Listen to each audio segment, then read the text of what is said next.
Today's webinar is focused on civic transition planning, and I am so thrilled to have you guys with us and everybody who's going to be watching this after the fact. My name is Bobby Lauer, and I have the joy of being the president of Campus Compact.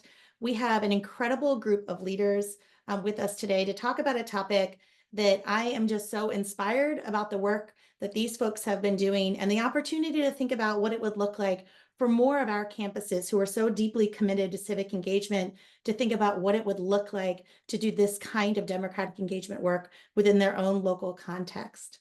So I'm just going to talk for 1 or 2 minutes, and then I'm going to get out of the way and turn it over to them. But just to give you a sense of how we got here. So Campus Compact is obviously deeply committed to supporting higher education's capacity to advance civic and community engagement. And we know that campuses do this kind of work in so many ways, both curricular and co-curricular, thinking about their capacity as anchor institutions, thinking about it through civic engagement and civic education, as well as community engaged partnerships. And a lot of us are thinking, particularly right now, around what it means to be democratically engaged, what it means to advance our democracy through higher education. And of course, naturally, a lot of that work is grounded in the election right now, particularly thinking about all of the work we are doing to get out the vote efforts through nonpartisan activities to support our students and making sure they're registered to vote, to get out and vote, to understand the issues. But there's so much more to it, right? There's so much more around how we can think about democratic engagement.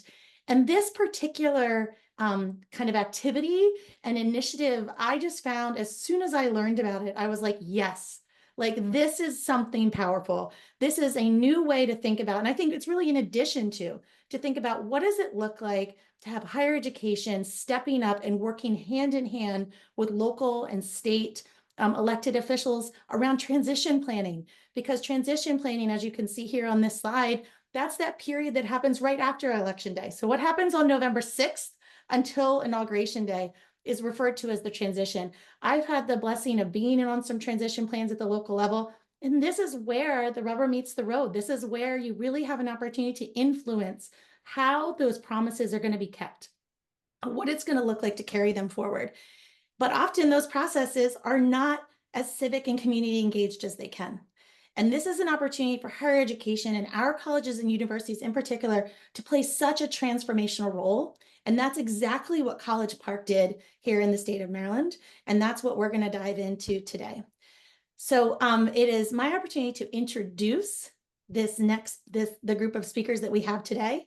And they are incredible. So Tisha Edwards is the Secretary of Appointments for the state of Maryland and Governor Wes Moore. Dr. Michael Hammer is the director of the Center for Democracy and Civic Engagement at the University of Maryland. And Lynn Handy is a senior fellow with the Center for Democracy and Civic Engagement. So I am so thankful to Michael and Tisha and Lynn for being with us today. And I do want to say to all of our members who are watching this, we're going to be wrapping our arms around you here at Campus Compact to think about how we can support you in using the toolkit that they have put together and thinking about how this can work both for this upcoming election and the ones after it. So with that, I will get it out of the way and hand it over to Tisha. Hi, thank you so much for having me. I'm very excited to be here to share kind of our process for community engagement and to have a community-led transition process. I want to start by saying that I started this journey as serving as the chief of staff for Governor Moore's campaign. And once we won, then I moved into the lead executive to kind of lead and shepherd the transition process with our other stakeholders. And it was in that role as the transition executive lead that I had the opportunity to support Governor Moore, Lieutenant Governor Aruna Miller, and our broader team on shepherding in this process. We really started this with a real clear sense of why. Our Governor Wes Moore, had not run for political office before. And so we needed to establish really deep community relationships. We had done some of that during the campaign. We'd kind of established ourselves as being very community-centered in his political perspective. And he wanted to carry that forward into the transition, and of course into our administration. So he was very clear that we needed to have a transition process that was as broadly and as diverse as we could possibly think of. You know, he said, what if we could have every Marylander participate in our transition process? And I think my head almost blew up when he said that, because I thought, I don't know how to do anything like that. That seems incredibly complicated. But he, you know, he wanted to be very accessible. He wanted to hear from the community, and he wanted a framework to effectuate that call to action. And it was not something that we had seen before or done before. But we did understand the why, and we understood kind of his vision of how to do this. And so we pulled together a team very quickly to help establish his transition framework. The Lieutenant Governor Aruna Miller served as the chair of our transition team, and it just ended up being a very, very community-centered process, which we will talk more about today. Great. Wonderful voiceover of the incredible vision. And also, as we go through this, you're going to see direct quotes from the Civic transition. So if you haven't checked out the website, we encourage you to do so. This was directly from the Moore Miller transition report, which you can find on the website, that really summarizes the incredible impact that it had. We can head to the next slide. All right, so you can have this huge vision, as Secretary Edwards mentioned, every Marylander, but how do you operationalize that vision? And Governor Moore's campaign and administration stood up this microsite. They stood up a microsite and launched on election night, which included a talent portal plus community engagement. It also featured multiple ways that the public could engage with the administration, including town hall meetings, and then build in regular communications with engaged constituents through written updates. So Secretary Edwards, I'd love for you to kind of expand on how this microsite was super helpful for all of you as you started working through the crucial transition months. Sure. Can we go to the next slide? So the first thing is that, you know, I don't know, well, I know that we all remember we were kind of coming through COVID, right?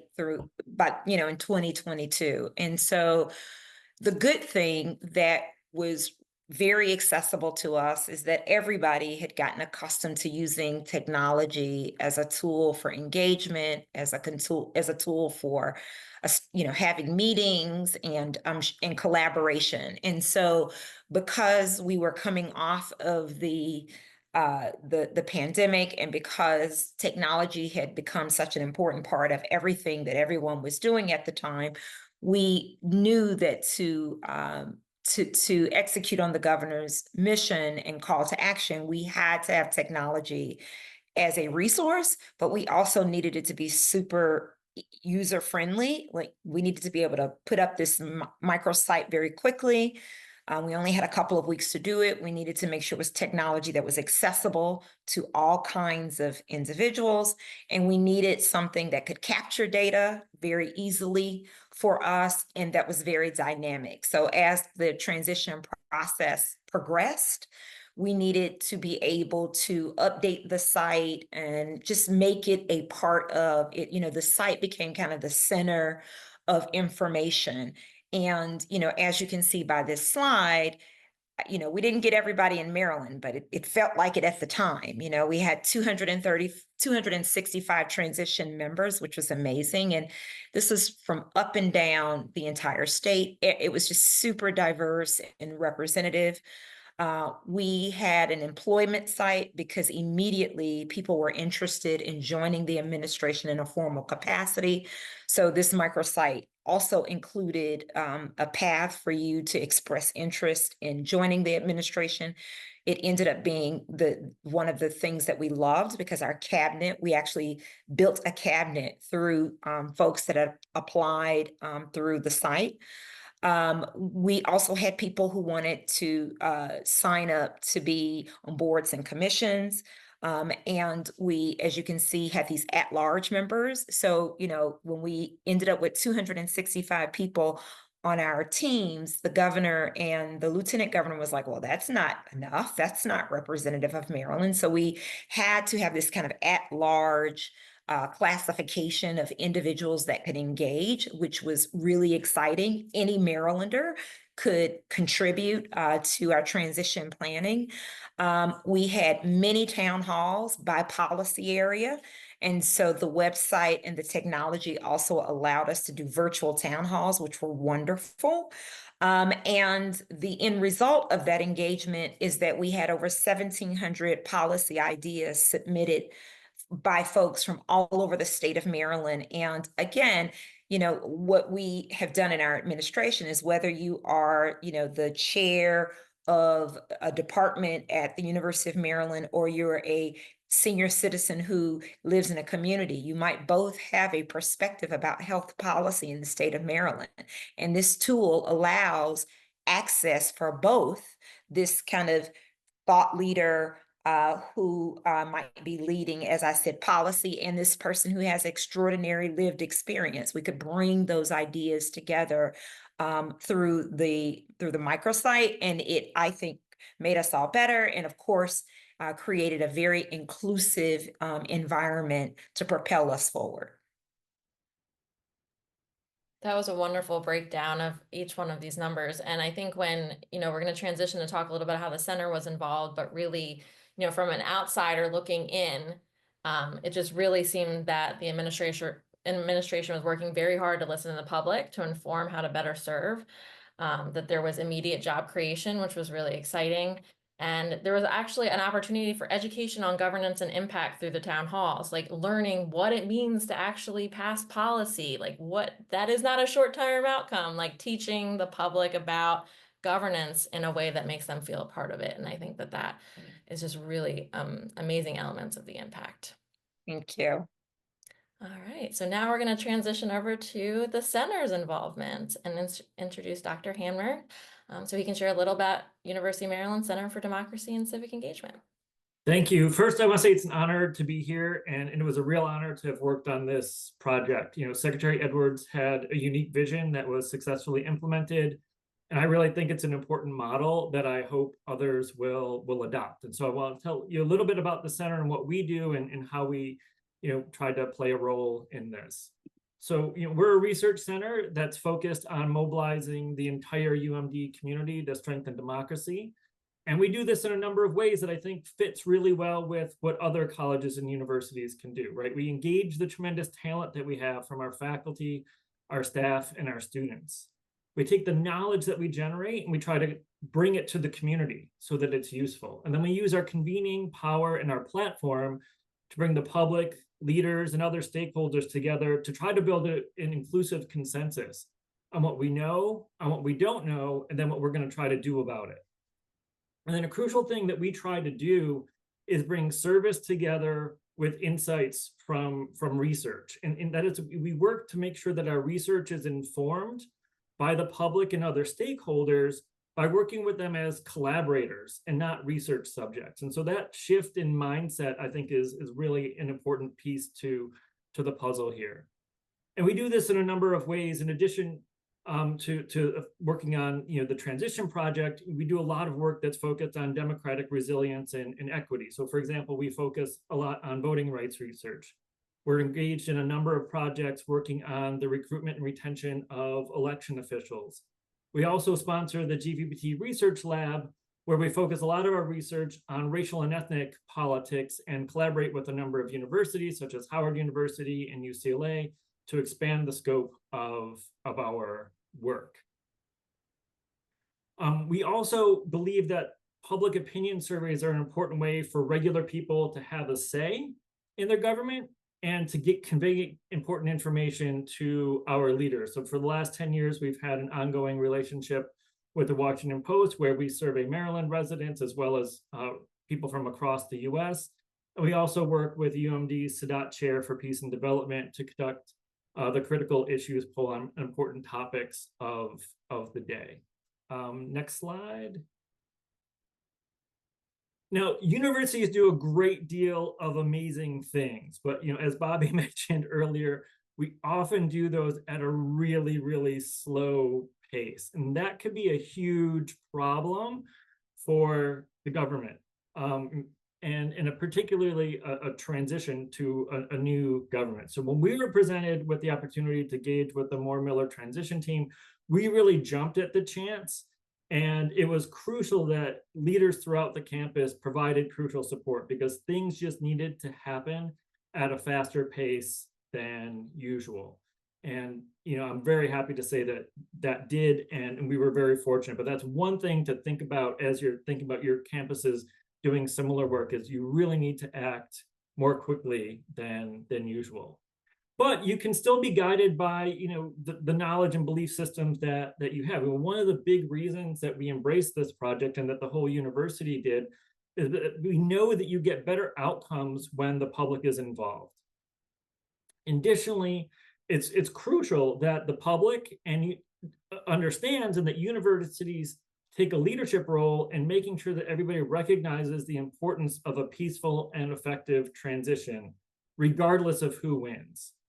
And again, this should seem like an obvious statement, and at one time in the not too distant past, that might have been the case, but we're in times where it's just not universally held as a belief. And so we thought it was important to take a stand and to make that statement. And again, we very quickly recognized that the community-driven and inclusive process that the Moore-Miller transition was engaged in was going to be a big success. And we knew this because there was an innovative approach, but there really wasn't a roadmap previously. So we thought, well, we need to do something about that. We need to help ensure that the incredible model was available to other people. So after the transition, we worked very closely with the team to understand the process and to create this toolkit that we think can be used in whole or in part for other executive transitions. And I'm really excited for you to hear more from Secretary Edwards and from Lynn about the toolkit. And I really encourage you to review it carefully, promote it, use it, reach out to us with questions. We're happy to help support you as you think about ways that you can engage. Thank you. Great. Thank you, Dr. Hamner. So the next slide, we're going to dive into the components because there is a lot in this toolkit. So we wanted to kind of bring out some key components of it and talk a little bit about how it was operationalized. So we'll start with the talent portal as a way to really just kind of, oftentimes as someone who's going through a recruitment process, maybe someone's applying for a specific job. But in this case, it was, we're just going to gather the resumes and then we're going to determine where you're going to be a great fit, which is actually a really, really strong and inclusive way to go about it. So Tisha, I welcome you to kind of talk about how the talent portal was just the beginning of you building the recruitment process for the administration. Yeah, I think the first thing that happens when a candidate wins is there's an outpouring of how do I join the administration, and managing that incoming is very important for a couple of reasons. One, you want to be able to capture the talent opportunity that is emerging from the ground, and people, eagerly raising their hand to want to be in the administration. The second thing is you want to establish out the gate that you're very responsive to constituents. And so we needed to have a process that whether you were hired or not, you were getting regular communications about your interest. And that's really hard to do because when you're stepping into these roles, you don't have it, the candidate doesn't have it all figured out. Everything is a bit of a straw man, right? But you have incoming, you need to be responsive to that incoming, and you don't want to miss any opportunities of connecting with wonderful people. The third thing you have to be very conscious of is a lot of people say, I want to join the administration, and they don't know what the job is they want. They know what they're doing. They know they fully support the candidate's vision for governance. and they say, I'm an attorney and I just want to join the team, or and so there's a bit of a disconnect because it's not like you have job postings. We didn't have, as Lynn said, we didn't have actual postings by that time. It wasn't like Lynn could apply to be X. We had some broad kind of categories that people could tag their resumes to tell us what their interests were. But you would be surprised at how many people just say, I just want to join the administration. And so what do you do with that? How do you be responsive to that? And then, so we just had to build a back end that allowed us to bring the data in, to gather as much information from people as we possibly could, and that allowed us to do a lot of back-end matching, which was very manual at that time. We didn't have, AI or any really sophisticated technology. We were using data, and we were using databases to kind of move things around, which now that I think about it is kind of fascinating, because it was a mix between using technology and using people, right, to kind of get us to the process. We required anybody and everybody that had an interest in joining the administration, you had to go through the portal, which was also very interesting because there are a lot of people who don't think that they should have to submit resumes or applications, and they say, I knew this person for 20 years. They should just hire me.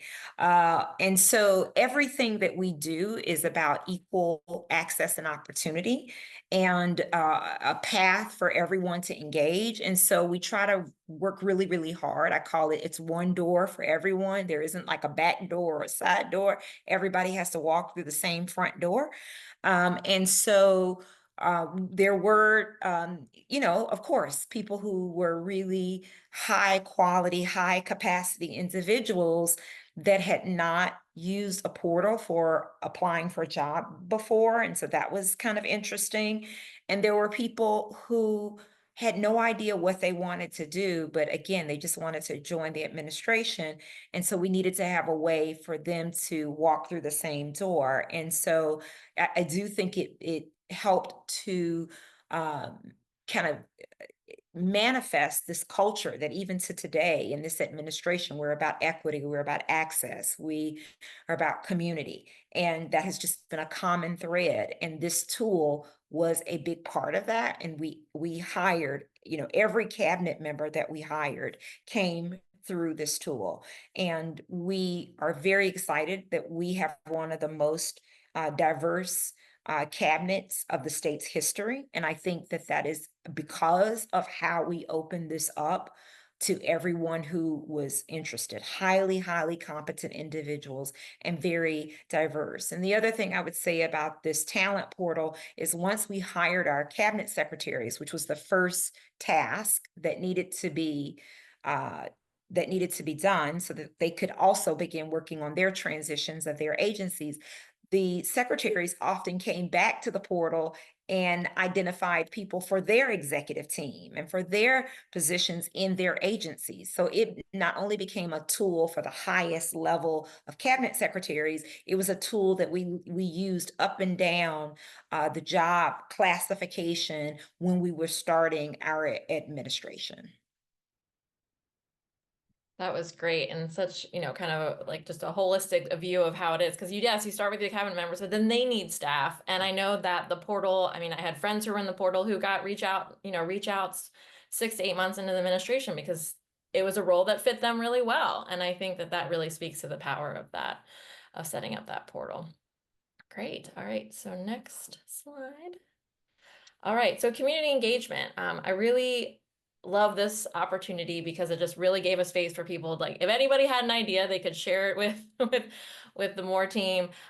They could, sign up to join a committee, and then they had event listings. So it was really an opportunity for you to share what your local community was doing and invite the governor. So I'd love to kind of hear about how, maybe your Secretary Edwards, your favorite moment from this or favorite idea or something that you didn't see that this portal kind of opened you up, even if it was an event or something along those lines. Yeah, so again, everything was about getting information from the field, from the community. The governor has repeatedly said the people who have the solutions are the people who are closest to the challenge or the problem. And so, people walk up to you and they're like, you should be doing this and you should be doing that. And I've been trying for years to tell, the health department that there is this great opportunity that they've missed. And so we, again, a huge amount of interest in supporting the administration, lots of great ideas at the community level. And so we created this tool on the portal where if you have an idea, about anything related to governing and government, you could submit it. And we, again, on the back end, we're kind of tagging these ideas by subject area, by policy area. And we are filtering these ideas. And eventually what happens is you get these ideas and these policy teams that we had set up. We had 9, I think, different policy teams. Those ideas are being tagged. Is this a health idea, an education idea, a workforce development idea, an economic development idea? So we're kind of taking this information and pushing this data to the policy teams. And we ultimately received 1,700 ideas from people all over the state of Maryland. People could be heard, people were validated, you submitted your idea, you got an email back from us saying thank you and where your idea was being routed. And then it was the folks at the policy team level, it was their job to vet those ideas, screen those ideas, and provide the outreach. And sometimes somebody gives you a great idea, somebody follows up from our team, again, it might be an education recommendation. Somebody from our education policy team would send an email with clarifying questions or set up a Zoom call or a phone call so that they could drill deeper into that. And we were always categorizing this data. And so we were looking for the bright ideas because we knew that we didn't know everything, right? And it was just an amazing engagement opportunity. And so we would take those ideas, funnel them out, and then people would follow up on those ideas. And some of them made it into the transition report and transition recommendations. There were times where people had great ideas and they wanted to present their idea to that committee. And so we made time for the bright ideas to get to the committee. So the person on the Eastern Shore who has an idea about agriculture and environment and how we can make changes and improvements and address the community's needs related to agriculture and environment, we funneled that to the policy team, and they were able, to schedule a time to go on to a Zoom meeting and talk about this bright idea that they had. And so it was a really wonderful process. It, again, allowed people to be heard, to be seen. It acknowledged our understanding that we weren't the experts. The experts were at the community level. And it was just a great process for engagement. And some people want to contribute, but they don't want to be on a transition team, right? They just want to give you the information that you need, and then they need to go on with the rest of their life. And so this was also an opportunity to connect with those individuals who didn't want to be bogged down with kind of the responsibilities of meeting every week at 2:00 to talk about the blah, blah, blah, blah, blah. But they had a really great idea that they wanted to share. And we needed to create a forum to do that very, very quickly. And it was just really, really wonderful. Great. Yes, that it's amazing how many policies, ideas, and how it did flow right in. So one thing that we talk about on the website is that, like, pretty much they would answer this question, put an idea, and on the back end it would just go right to the right committee so that the committee would immediately see it. So one of the Q&A questions is aligned here, and they say, I love hearing about how you think of the work with citizens as partners and experts. I was wondering if you could share a few examples of the most interesting ideas that emerged in this process that stuck and have moved forward in the more administration. And also say that when you look at the transition report, pretty much everything was really came all the way through from this community voice. But is there anything that Secretary was that kind of sticks out in your mind? So, there were lots of them. I was not engaged in all of them. I think a couple of things that came from this process over like big themes is that folks wanted us to be all around the state, even in the administration. And when they were submitting these event ideas, one of the things that we adopted was that every month the governor would go to a local jurisdiction and host our cabinet meetings, and the entire cabinet would be there. And it would be an opportunity for us to have a localized connection. Historically, cabinet meetings were always in Annapolis, and they were always in this room and away from the public. And one of the great ideas that came out of this is how do you keep this going, this connection going, and so that every part of the state can be connected to state government. And so we have since then, we've never had a cabinet meeting. We had our first cabinet meeting in Annapolis, but every month we go out to the community. We tour nonprofits. We get a briefing from the local electeds there. We do kind of a team building activity as a cabinet. All of those that framework for engagement came through this kind of ideas process, and we've continued to do that. And we've been told that we are kind of one of the first administrations that has hit everywhere in the state and has taken this approach of not only of us kind of going out to the community, but the community having an opportunity to educate us on what's happening in the community so that we can stay connected. That is a beautiful and really tangible and example that anyone can use, right? Any transition team can absolutely use that. I think that is that's a wonderful example. Okay, so moving on to the next component, like looking at the actual impact of the environmental committees. So Governor Westmore has been quoted as saying that he's building a policy agenda that is heart-led and data-driven. And I think these quotes really speak to that vision. Can you expand a bit more on how that envisioned, and we talked about this already a little bit, the policy approaches? Yeah, so I think it really speaks to everything that we did in process, and then we have to have a process that's heart-led and data-driven, and then we have to have deliverables that reflect that process of being heart-led and data-driven.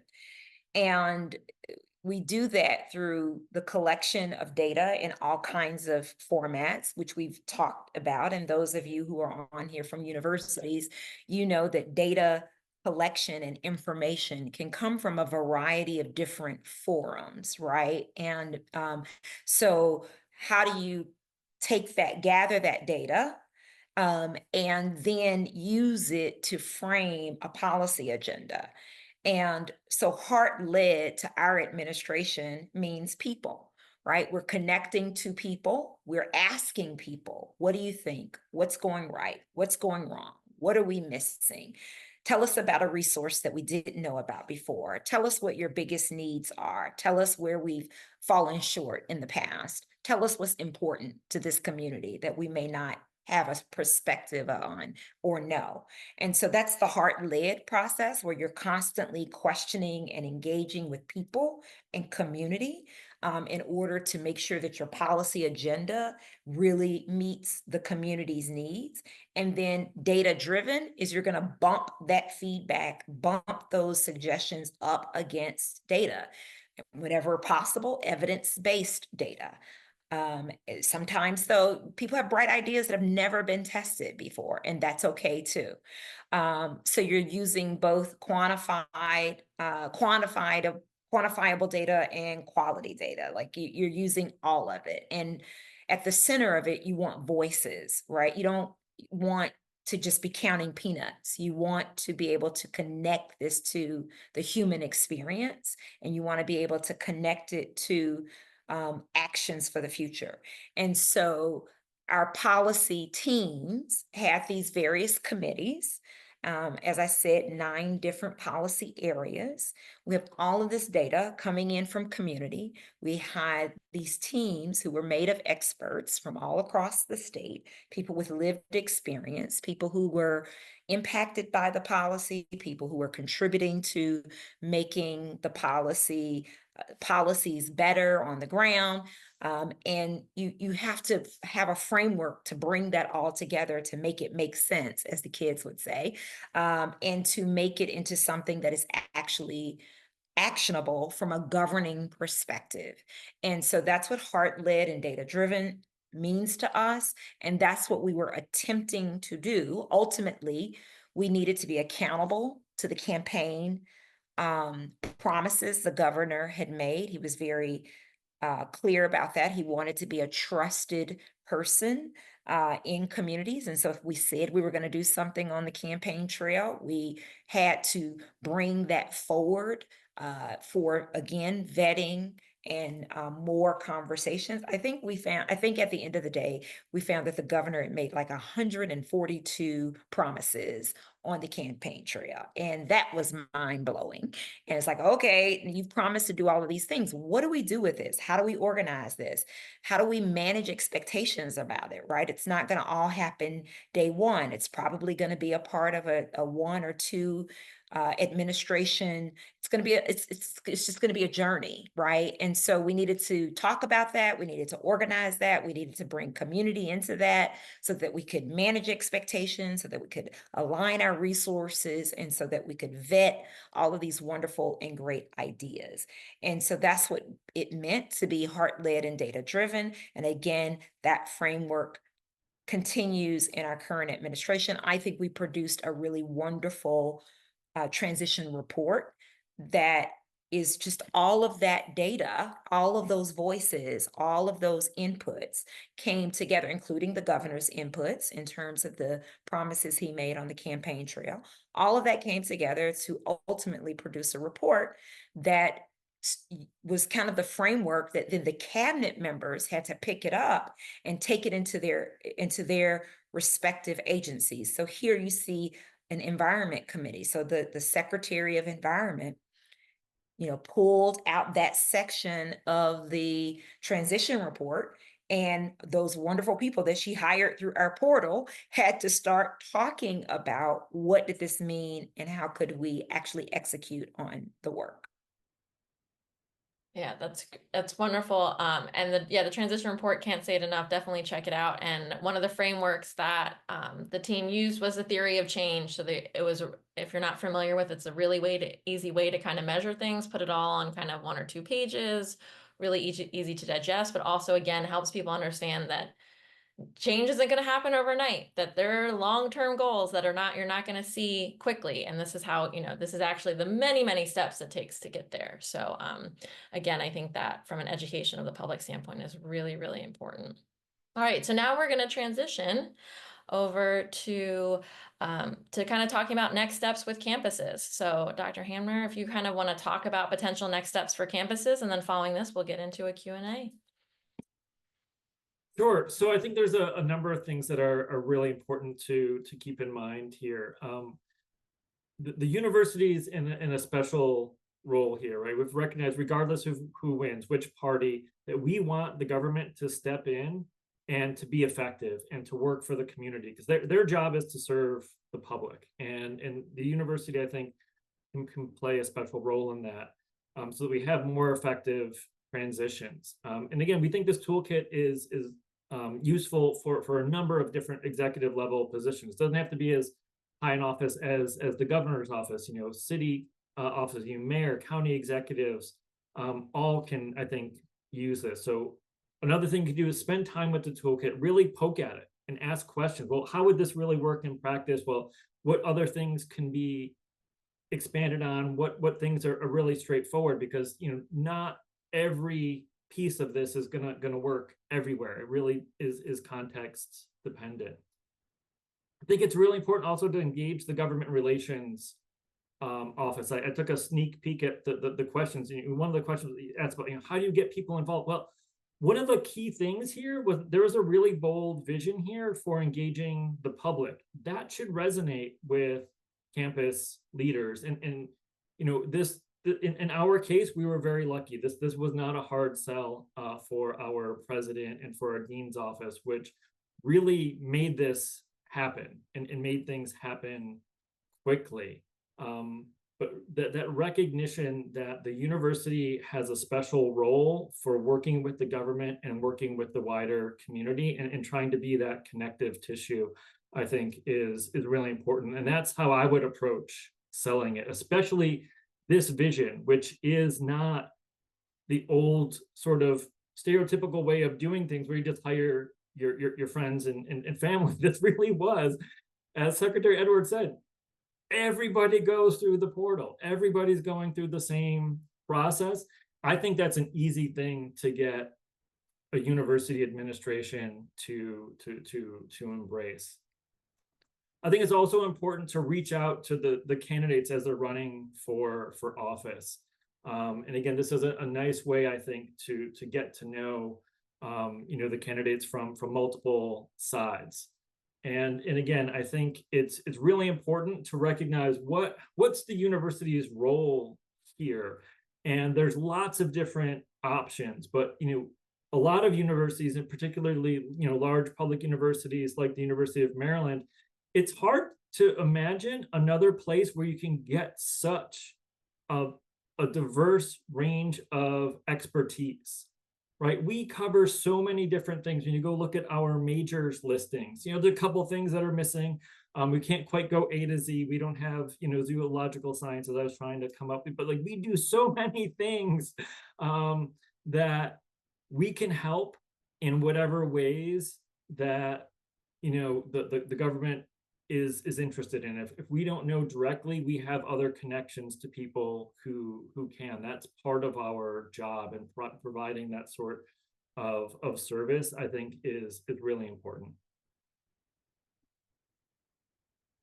Great, thank you. Yeah, and you know, when I think about this toolkit, I also think there's elements of the toolkit. So maybe you share with all the candidates and they're interested in just the talent portal, or they're interested in one part of it. That doesn't mean that slow down, because that means, yes, they're interested in doing it, and it kind of opens that door to have further conversations with the administration. So thinking about the toolkit as this, as you know, they're running 1,000,000 miles per hour. They're looking for resources that are turnkey. So to us, we believe that this is a really turnkey solution to a lot of administrations who are running on a very tight time clock.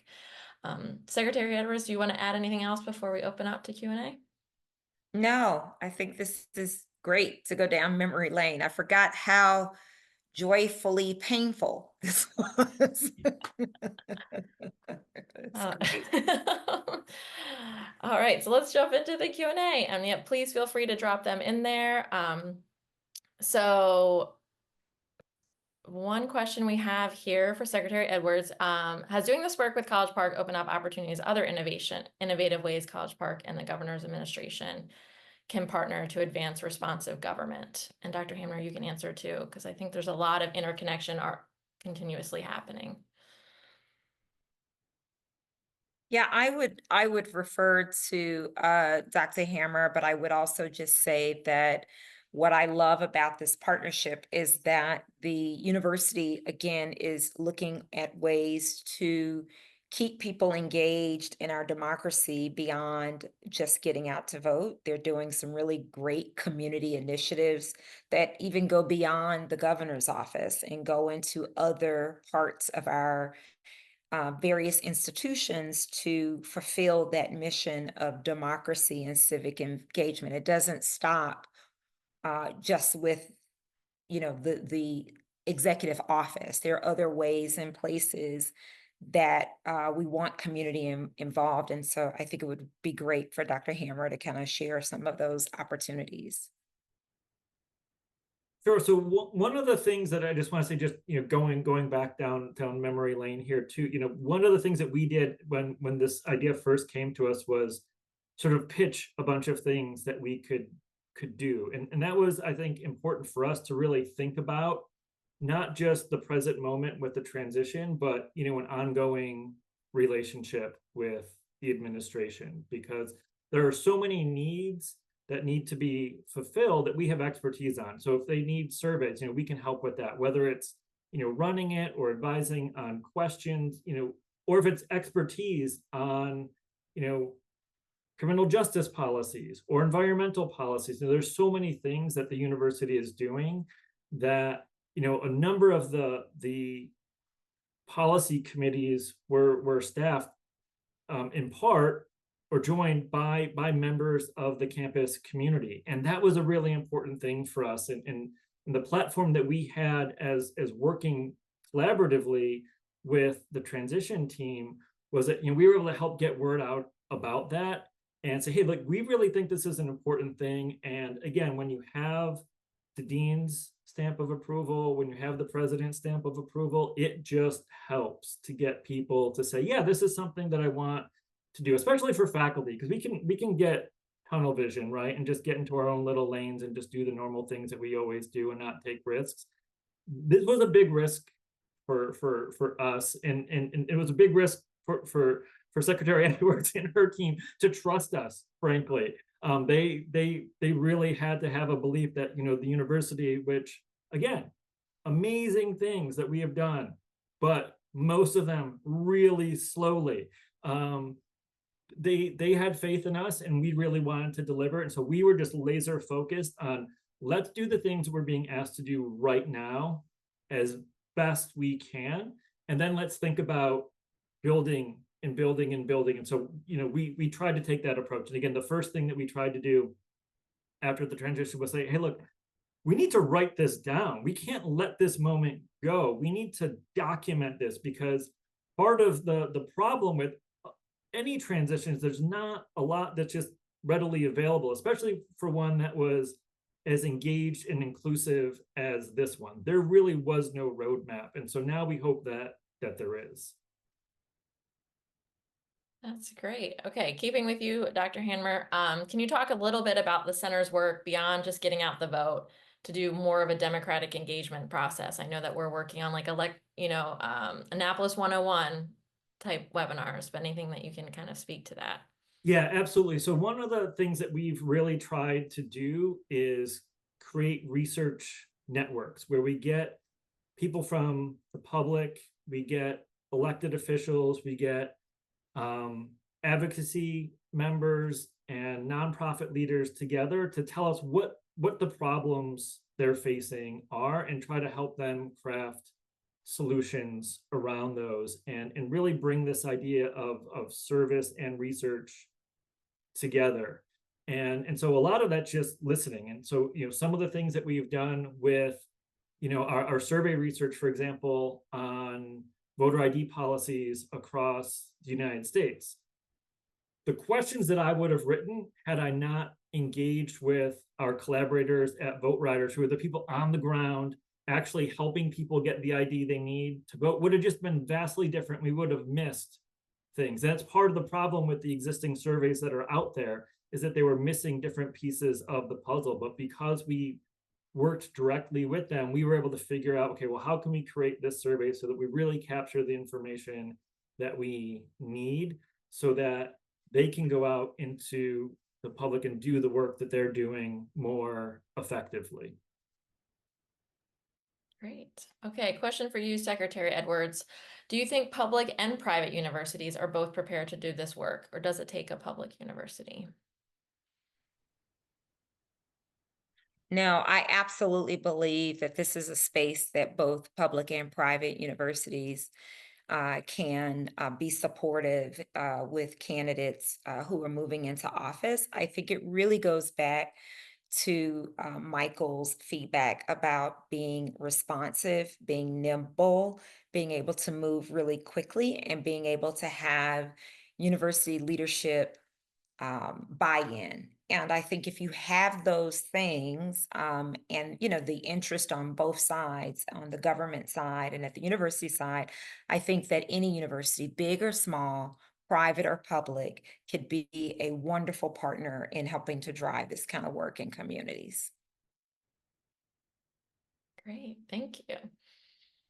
All right. So I think one of the questions that's kind of circulating in the Q&A is around like, because universities are not nimble, but I think the goal here is that, yes, there is a big election happening in a month, but there's elections every year. And when you're thinking about this toolkit being used for city and county level as well as state level, you can prepare. Like you can prepare, like, okay, we are planning on having this, like building this part of our services for this election in a year and a half, and then be able to build from there. So I think it's just being mindful that it might not happen for this period of election, but that this is a perfect way to frame up for something that happens in a year or two.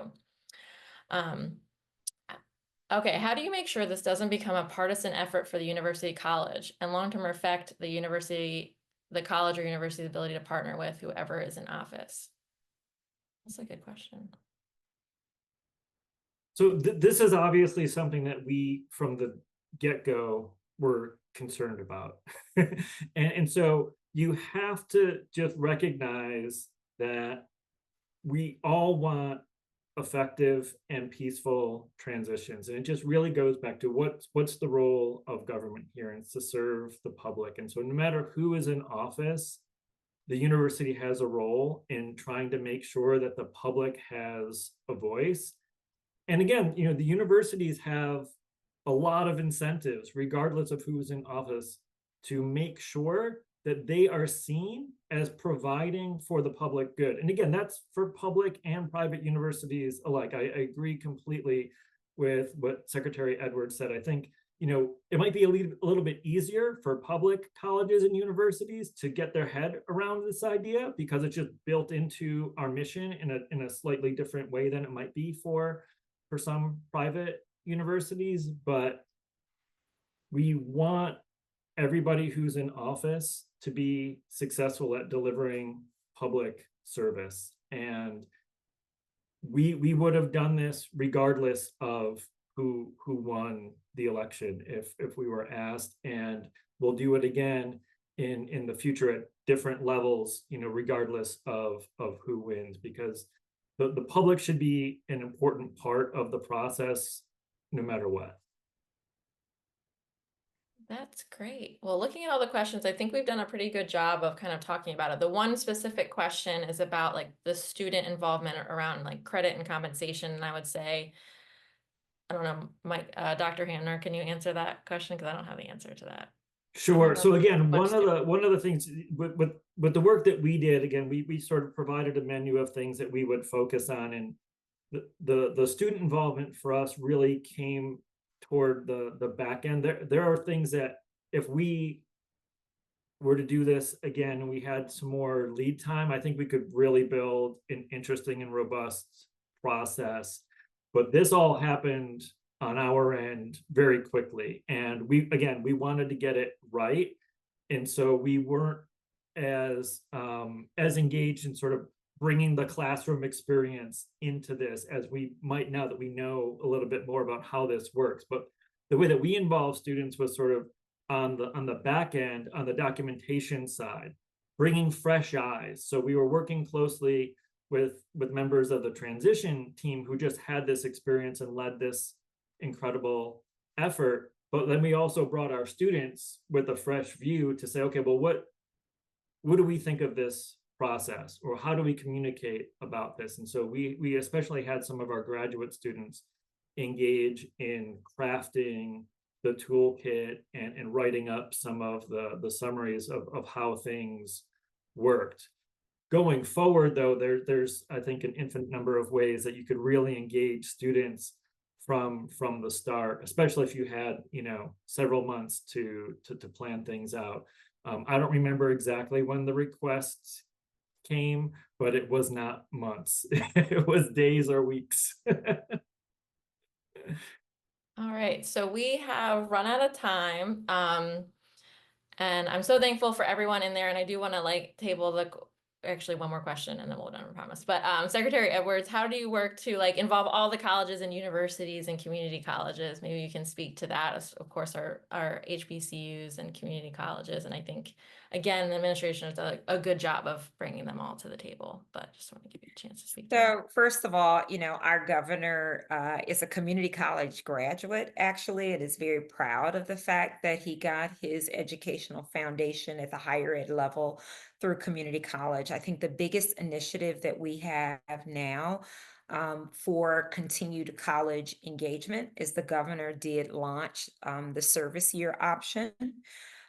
Which was vetted through the transition process. We're the first state in the country to have kind of what we call a gap year, where and I say young people, but anyone really who is trying to make the transition to higher ed, but needs to have more professional experiences to understand what they want to pursue and what degrees they want to get involved in. We have this service year option. And as I said, it's a gap year experience. It's a partnership with industry, with workforce, and with colleges, community colleges, and four-year colleges and HBCUs. And those young people, we have 500 young people from across the state involved in service year this year. This is our second cohort. First cohort was 250 kids. This year, I should not be calling them kids. They're members, and they're all different ages. But we have 500 members this year, and next year we will have 1,000 members from all over the state. And once they do their gap year through the governor's service year option, they also receive a $6,000 educational scholarship that they can use for future higher ed education. And so they do get kind of some additional resources to help fund their higher ed experience post the service year option. Great. That is so wonderful. Thank you so much. So thankful for everyone to be on the call. We're all finished, but I really love the person who said we could also use this for university presidential transitions. So yes, you absolutely see the power of this great design. Thank you all so very much. Very honored to have Secretary Edwards and Dr. Hammer join us this afternoon, and wishing everybody a great rest of their day. Thank you so much. It's been fun. The good old days. Yes. Thank you. Bye. Bye-bye. Thank you.